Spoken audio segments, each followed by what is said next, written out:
Hi everybody, thanks for having me here. I actually live on the Gold Coast. I'm currently the regional ambassador of Singularity University, which I'll talk a little bit about to you and also tell you some of the stuff that we do at Singularity. So Singularity University is a NASA Ames research park, which is in Silicon Valley, right next to Google. And the whole aim of Singularity University, which is supported by Google, Cisco, and so on, is to bring together people from around the world, teach them the latest technology, and apply it to solve some of the grand challenges that we face today. And I'll talk a little bit about that. So it was founded by these two people, Ray Kurzweil and Peter Diamandis. So Ray has written many books. One of them is Singularity is Near. There's also a movie if you'd like to watch that. It talks about how computers are moving so fast that we are able to actually, in a very short amount of time, merge with a computer and live forever if you wanted to do that. But if you like to live in the physical world, he wrote this book called Transcend. He talks about how our body aged, after our sexual peak, and he talks about if you can live for 25 years, you will live another 25 years. And Peter Diamandis wrote this book called Abundance. He talked about how technology has disrupted a lot of industry and created a lot of positive stuff for the world, like clean water and energy and so on. So let me talk a little bit about what exponential technologies are. Right now, we have the computing power of simulating an insect brain, a worm. Actually, if you look at the Alvin worm project, they actually wrote a computer program to simulate an entire worm. We have the ability to simulate a mouse brain in about 2 to 3 years' time, and by 2025, we'll have the computational power to simulate a whole human brain. So, and by 2050, all of human brain. What would you do with all this computational power? So let me just give you an example of what exponential technology or exponential curves are. Our brain is very, very used to linear thinking, right? So if I say, I take a meter a step, in 30 steps I would be 30 meters, right? If I say, you take an exponential step, first step is a meter, second is 2, keep doubling. In 30 steps, how far do you think you have gone? How about 26 times around the Earth, or a billion meters? And that's how fast technology is moving. So Peter Diamandis, as I said, wrote this book called Abundance. And he also founded the X Prize, which basically Richard Branson bought the rights to, the Space Galactic. He has brought down the price of flying to space from $20 million per astronaut down to about, I think, $100,000 to $200,000 now by having a competition called X Prize. So Singularity University, they run a summer program every year, I guess a summer in Northern Hemisphere. They bring 80 people from over 35 countries to the program, and they look at your academic skill level. Having said that, 20% of people have no degrees. Okay, these are the people like Gates, Zuckerberg and all that are super entrepreneurs that feel school is a waste of time. And then you've got, obviously, your entrepreneurial skill level, and the most important thing, your passion to try and solve these grand challenges. So that's one way of going to Singularity, applying directly. Your chances are your chances less than 2%. The year I applied in 2011, I'm the first Queenslander in the program, and I guess I still will be the only Queenslander in the program at the moment. So basically there were 2,200 applicants the year I applied, and last year there were like 6,000. So Singularity now has another pathway to go to the program. You take part in a competition in your home country. If you win, you will essentially win the opportunity to spend 10 weeks at Singularity to learn all the latest technology and apply it. So this is my class, the fun class. You see we have Saudi Arabians, and this girl, Alai, my classmate, she's from Palestine. She was actually sponsored by the Israelis to go to the program. You have a very diversified group of people, and this is where you play fine Clarence. Okay, there you go. So it's a 10 weeks program, and what happened is the first 5 to 6 weeks, you visit Google, Facebook, you get all the lectures from all the people that you only see in TED Talks. And your final 3 to 5 weeks, you have to work on a project that will impact the life of 1 billion people positively. And you work in one of these areas, at global health, water, energy, environment, food, education, security, or poverty. And they also have like executive programs and so forth. And some of the speakers that you can see, people like Evan Wadongo. It's not just about technology, it's about the people, why we're doing it. Evan Wadongo was the 2010 hero of CNN. You can't see it here, but he has very thick glasses. He's almost legally blind. He's an engineer from Nairobi because when he was growing up, he studied using a kerosene lamp in a tent. If you know anything about kerosene lamp, it's very toxic to your lungs and your eyes.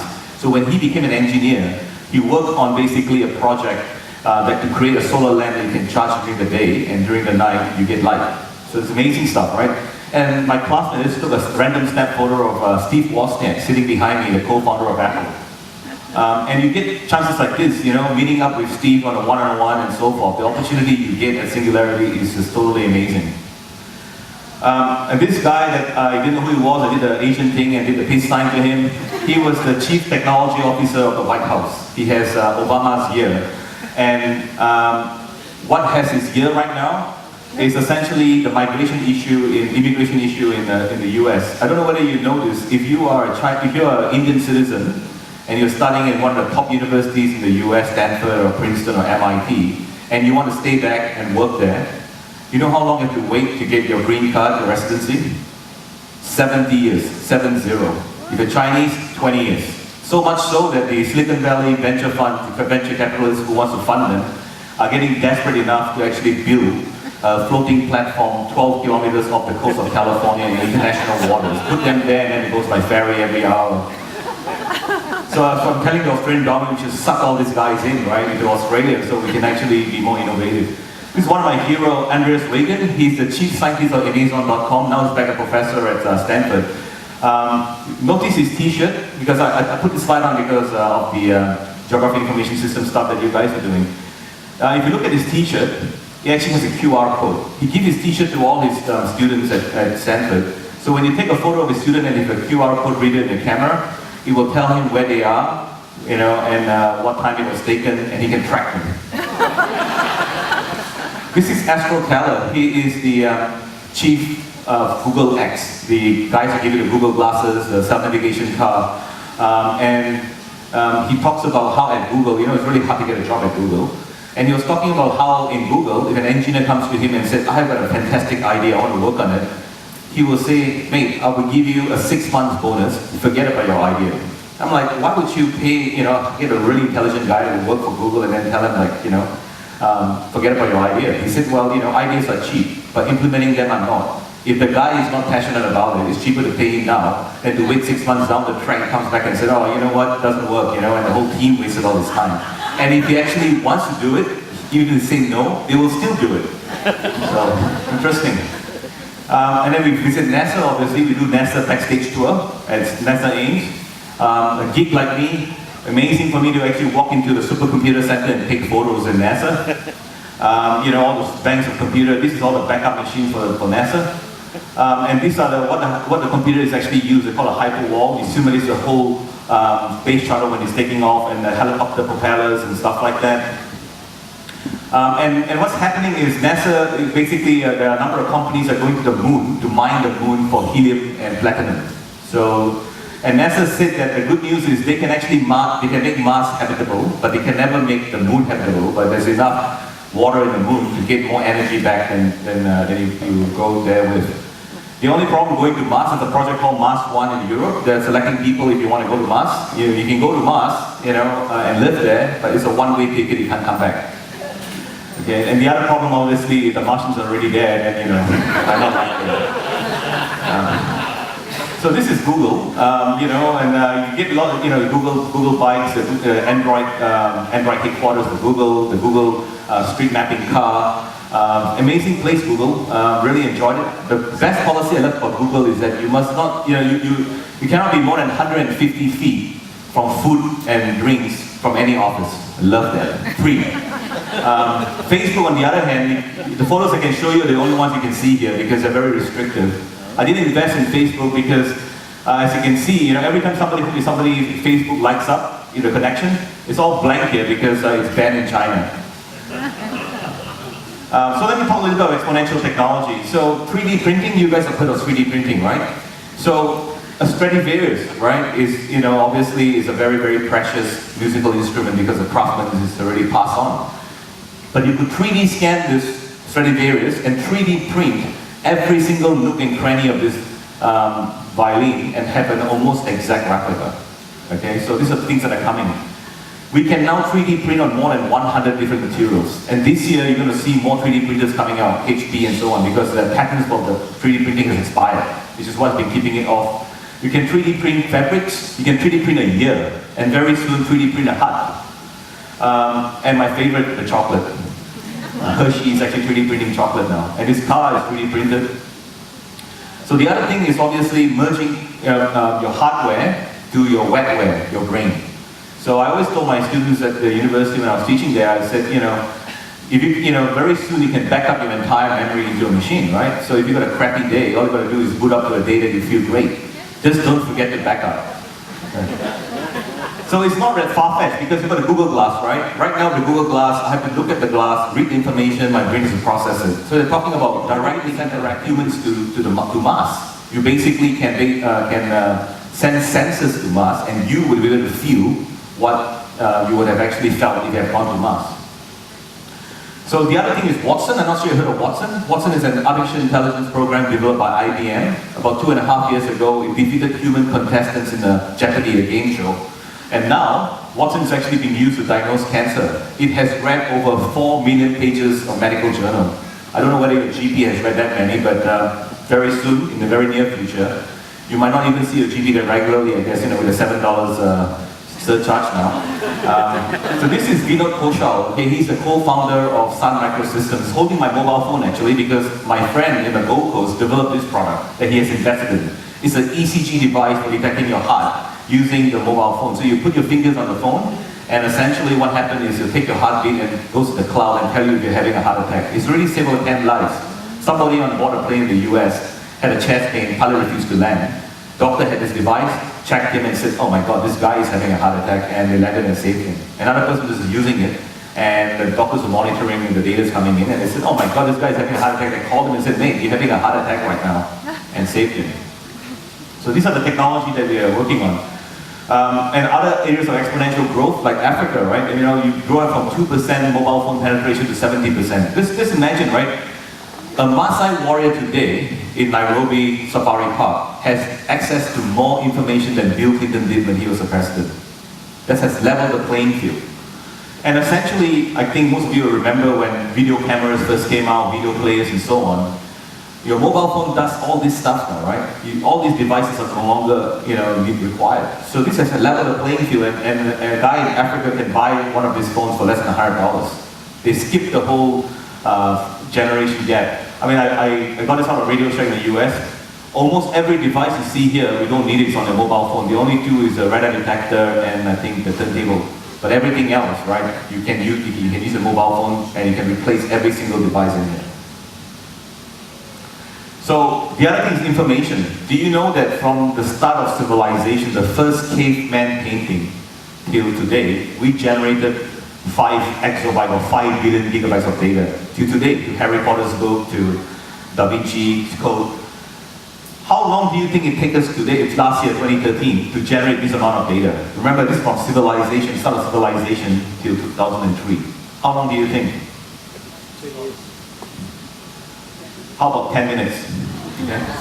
I mean, there are over like 100 hours of video content, your camera resolution is getting higher, MRI scans are getting higher, and so forth.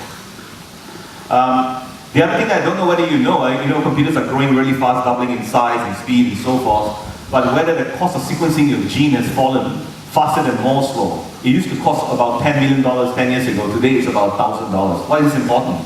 Because this is going to allow you to understand diseases and finding cures for stuff. Do you ever wonder why the pharmaceutical companies call drug development drug discovery? Because they have no idea how it works. Just try everything. Let me give you an example. Sildenafil, right? Viagra. It was actually a high blood pressure medication. It was given to men and women to try it out. And then decided that it wasn't going to be commercially viable, so they recalled the test. All the women gave it back, none of the men did. A whole new area developed. Synthesis biology is something I want to tell you guys about. In the very near future, programming your genes is going to be similar to computer programming. You want to grow a new nose, it's going to be a blonde, you can do it. You can program it easily. So let's say I want to make my cat glow in the dark, right? I can go to this company, take my cat's hair or saliva for $2,000 in 3 days. I'll get the data sent back to me. Go to DNA 2.0, download the software, basically Jinzhan 2.0, splice it, program it, if I'm happy, send it back to them for $2,000 in 3 days, presto, I got a glow in the dark cat. And obviously, my family, being Chinese, wouldn't like a green cat, they would like a red cat, so yes, I can do a red cat. Oops, I can do a red cat. Oh, sorry, saw that red cat anyway. And my friends at Singularity are working on a glow-in-the-dark plant. So in the very near future, you can have light in the streets with, that's basically powered by air, fertilizer, and carbon dioxide. And in future, a virus is nothing more than a software that you can use to program and add as for your body. You wanted to kill cancer cells, you wanted to do amazing stuff. A little bit of gamification. This is my son playing computer games. I think most of our kids love to play computer games. And the reason why we love to play games is because we like to solve problems. And we know there's a solution in the game, right?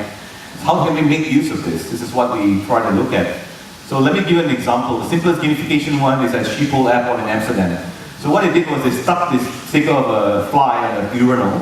And guess what? 80% of men have cleaner toilets now because somehow men like to shoot and aim at stuff. No instruction manual required.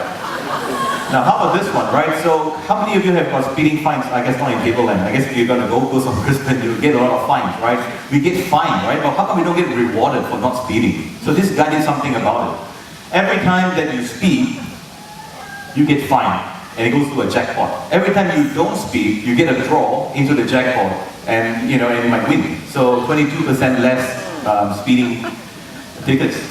And this is from a Singularity graduate the year before me. He was a doctor from WHO, and he wanted to know why, despite the billions of dollars being spent, people are still dying, hundreds of thousands are still dying of malaria. And one of the reasons why is because counting the number of parasites on the slide takes 20 minutes. So what this guy did was uploaded the entire information onto the cloud and made it into a game. So when you shoot the parasite on the slide, you're helping him count. And now, so instead of playing Candy Crush and Flapping Birds or whatever, if you play this, you will save a life. Folded is another one that's interesting from UC of Washington. What it does is essentially allow basically allow people to solve a puzzle of folding protein to find a cure for HIV. And now, Cancer Research at UK, they have this game that you play to find a cure for breast cancer. They're looking for genetic markers, so you go to this asteroid and try to pick up these minerals and gold and so on. What you're doing is identifying markers in the genes that you need to look at. So the projects at Singularity, I work on a project called Corruption Tracker. That's me speaking on the same stage as Reid Hoffman, the founder of LinkedIn. And this is Juliana Rotti from Ushahidi. So we're using the platform, and I think that's how we met up with Alistair. So what we did was basically, if you see corruption, you kind of send an SMS and so on, and we map it and tell the world. Because we're trying to give a voice to people who don't have a voice in the act of corruption. So other projects that came out, like MetaNet, how to use drones to deliver medication to places where there are no roads. So it's like a Pony Express using drones. This one was really inspiring for me 2 years ago. An Indonesian girl won the competition, went over to Singularity in the last 3 weeks of the program, worked with 2 Israeli guys, one from MIT, an engineer, and the other medical doctor from Harvard. And in less than 3 weeks, they developed this glove called Medic Sensation that allowed women to check their own breast for lumps. Because if you imagine in a developing world where there are no roads and no power, how are you going to bring in a breast screening clinic? With this as an SD card in there, the data goes and the doctor can monitor it. And the fact of the story is that this Indonesian girl would never have the opportunity to work with the Israeli guys. As you know, the two countries have no diplomatic relationship. But at Singularity they did, and they set up a company in Chile. Another one is Blue Box, last year's project. They hacked a Blu-ray player. You put a drop of blood in a special DVD, and it will scan your blood and tell you, whether there are any parasites in your bloodstream and so forth. This is one of my favorite projects, Archie. What they did was they 3D scan your mouth. I mean, how many of us don't like brushing our teeth? Well, this is an amazing product. They put the meters on this, it's like a mouth guard, stick it in your mouth for 30 seconds, and it brushes all your teeth. Your teeth is really clean. I think I'm out of time, so one last one, Beehive.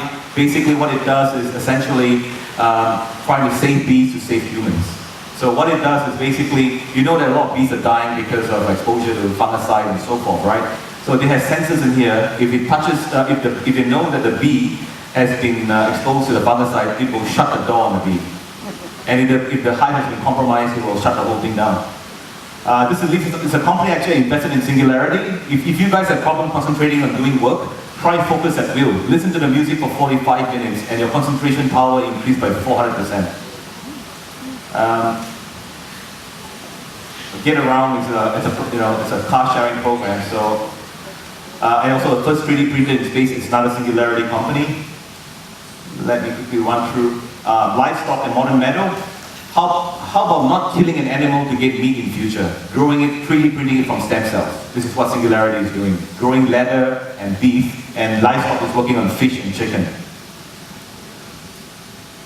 So that in a nutshell is what it is, and this is Larry Page, the founder of Google. He said if I was a student, this is where he wants to be, right?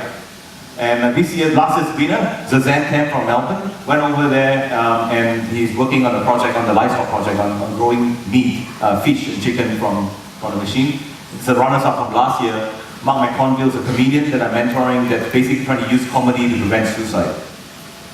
And Alistair was a finalist on Tuesday, and I congratulate him from coming from Datalens all the way down to actually present his idea, which hopefully somebody at Singularity would pick it up. Thank you very much. And this is a winner, Hilton Grant from this year. His idea is 1 billion trees, using drones to plant trees, to plant 1 billion trees. Okay, and these are the judges and the runner-up. That's it. Please follow me on Facebook or LinkedIn, and email me if you have any questions. Thank you very much. Thank you so much.